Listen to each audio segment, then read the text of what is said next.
বাংলাদেশ আওয়ামী লীগ দেশের প্রাচীনতম রাজনৈতিক দলগুলোর অন্যতম। 1949 সালে প্রতিষ্ঠিত এই দলটি বাংলাদেশের স্বাধীনতা সংগ্রামে মুখ্য ভূমিকা রাখলেও পরবর্তীতে 1972 সালে বাংলাদেশের শাসনভার গ্রহণ করে স্বৈরাচার একদলীয় দুঃশাসন নির্মম দৃষ্টান্ত স্থাপন করে।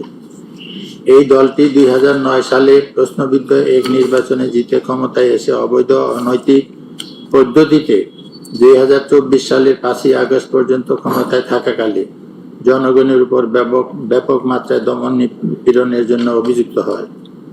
তবে নিজেদের যাবতীয় সন্ত্রাস, দুর্নীতি ও অপরাধমূলক কর্মকাণ্ডের বৈধতা দিতে আওয়ামী লীগ সামনে নিয়ে আসে মুক্তিযুদ্ধে দলটির অবদান এবং মুক্তিযুদ্ধের চেতনা নামক এক বায়বীয় ধারণা, যা কেবলমাত্র আওয়ামী লীগ ও তার সমর্থকদেরকে স্বাধীনতার অতন্দ্র প্রহরী ও ধারক বাহক হিসাবে প্রতিষ্ঠা করায় এবং আওয়ামী চিন্তাধারার বাহিরে সকল দল ও মতকে স্বাধীনতা বিরোধী নাম দিয়ে খারিজ করে দেওয়ার অপচেষ্টা করে।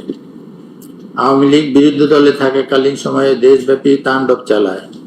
বিশেষ করে 2006 সালে 28 অক্টোবর আওয়ামী লীগের দলীয় সিদ্ধান্তে লগি বৈঠা ও অস্ত্র ব্যবহারের মাধ্যমে সাপের মতো পিটিয়ে মানুষ হত্যার মতো নারকীয় কর্মকাণ্ড পরিচালনা করে।